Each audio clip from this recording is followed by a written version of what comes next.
Des camions frigorifiques pour le transport des vaccins stationnés aux abords de cette rue annonçaient déjà les couleurs. Un dépôt central de vaccins et de consommables du programme élargi de vaccination. Un ouvrage pour le stockage de vaccins pour protéger plus d'enfants sur le sol ivoirien.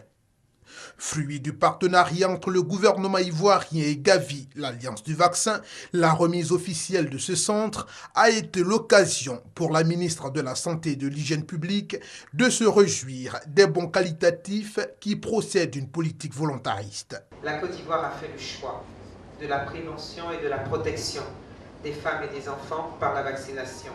Le résultat que nous allons avoir à partir et plus particulièrement de cette inauguration, ces résultats vont avoir une incidence très importante sur la réduction des différentes maladies de l'enfance.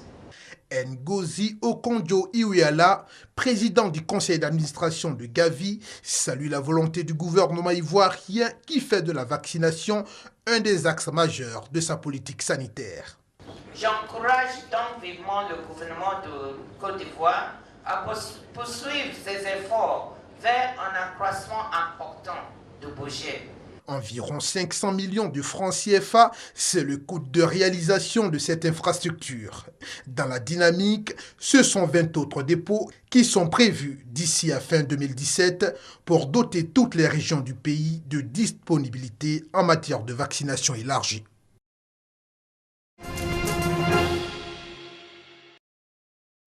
Que se passe-t-il en Gambie? Yaya Jammeh, président sortant, rejette les résultats de l'élection présidentielle du 1er décembre dernier. Celui qui avait reconnu sa défaite dénonce une erreur dans le comptage des voix et demande l'organisation de nouvelles élections. Une erreur que la commission électorale indépendante a reconnue. Bien que l'écart entre Yaya Jammeh et Adama Barrow se soit assez réduit de 20 000 au lieu de 60 000 voix, le résultat reste inchangé. Adama Barrow reste le vainqueur de l'élection présidentielle.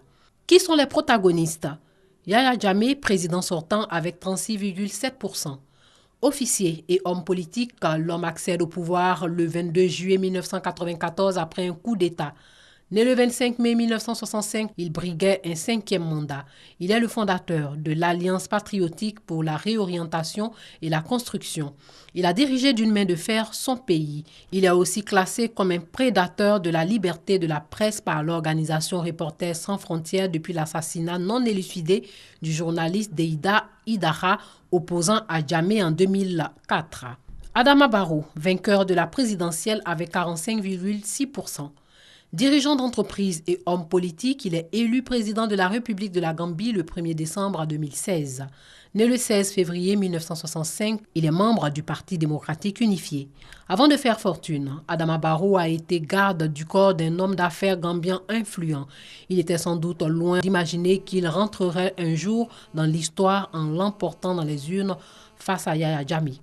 La Gambie vers une crise post-électorale. Aucune manifestation n'a été enregistrée en Gambie, même si des troubles sont à craindre. Yaya Jammeh, président sortant, a interdit toute manifestation dans le pays. Selon plusieurs sources, des militaires auraient été positionnés à Banjul. Les frontières ont été fermées. Que dit la communauté internationale? Le Sénégal, pays proche de la Gambie, rejette et condamne fermement la déclaration de Yaya Jammeh. Le pays l'invite à respecter le choix du peuple souverain. L'Union africaine a convoqué une réunion d'urgence de son Conseil de paix et de sécurité. Une délégation des chefs d'État d'Afrique de l'Ouest était attendue ce mardi en Gambie. L'Union africaine a convoqué une réunion d'urgence de son Conseil de paix et de sécurité.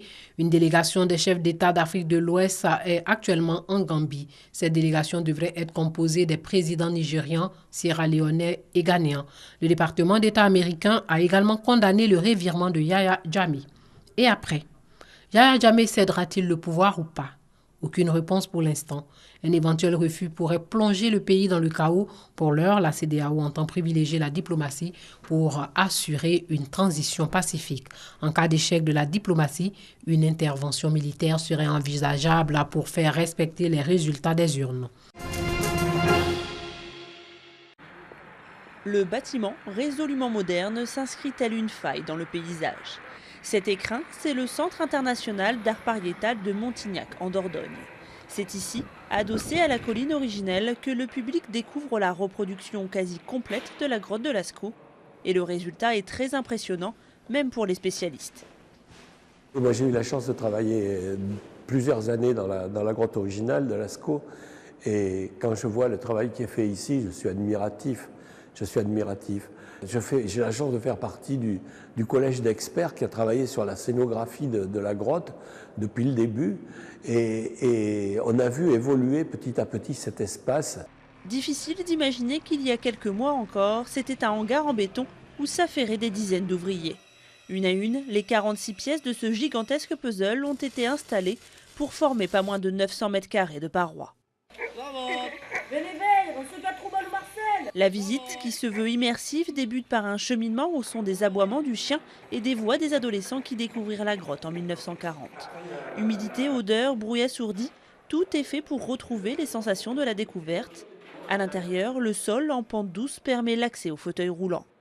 Outre la célébrissime salle des taureaux, le visiteur découvre des passages peu connus, comme le diverticule des félins, où se laissent deviner de nombreuses gravures et autres peintures réalisées il y a plus de 18 000 ans. C'est la première fois qu'on reconstituait la grotte dans son intégralité, ou presque son intégralité, parce qu'il y a des petites galeries à l'extrémité où il est extrêmement difficile de pénétrer. Ceux-là, on ne peut pas les découvrir dans le fac-similé, mais on va les découvrir dans d'autres salles qui suivent. On va les retrouver dans un film en 3D.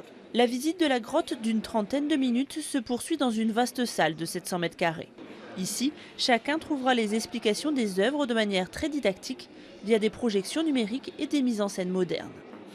Après avoir contemplé la grotte, il était normal qu'on leur dise maintenant, voilà où on en est des interprétations. Et ce que vous n'avez pas vu dans la grotte, c'est par exemple toutes les présentations des gravures. Et je crois que c'est ce qui va faire la force de cette salle, c'est la révélation de toutes les gravures qui permettent de révéler tous les animaux qu'il y a dans la grotte. Vous allez avoir une féerie de chevaux qui bougent la tête. On a l'impression que c'est l'imagination de l'homme préhistorique qui a travaillé tout cela. De nombreuses autres salles replacent dans l'histoire la découverte de l'art préhistorique ainsi que son influence sur l'art moderne. Le centre, qui se veut un carrefour touristique en Dordogne, espère attirer 400 000 visiteurs par an. La grotte originelle, fermée depuis 1963 à cause des dégradations causées par le passage de nombreux visiteurs, poursuit quant à elle lentement sa convalescence loin des regards.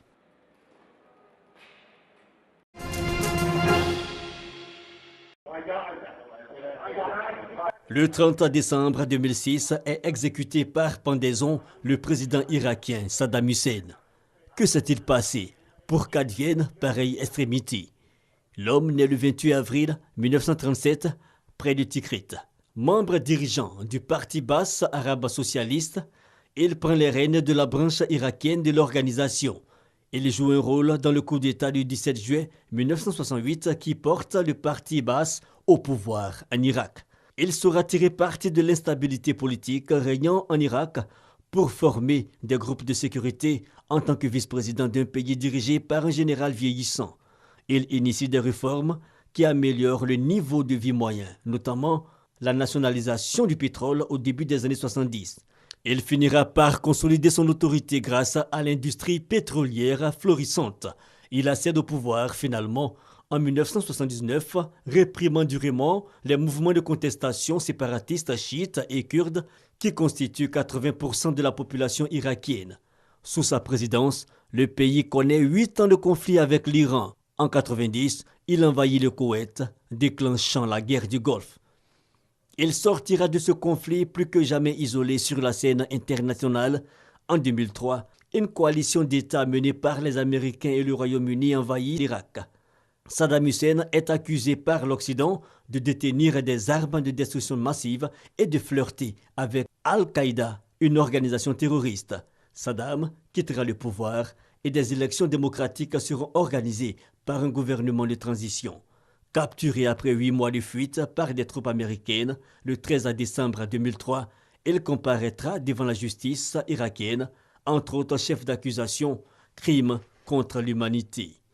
Le 5 novembre 2006, il est jugé coupable du massacre de 148 chiites irakiens à Douhaïl en 1982 et il est condamné à mort.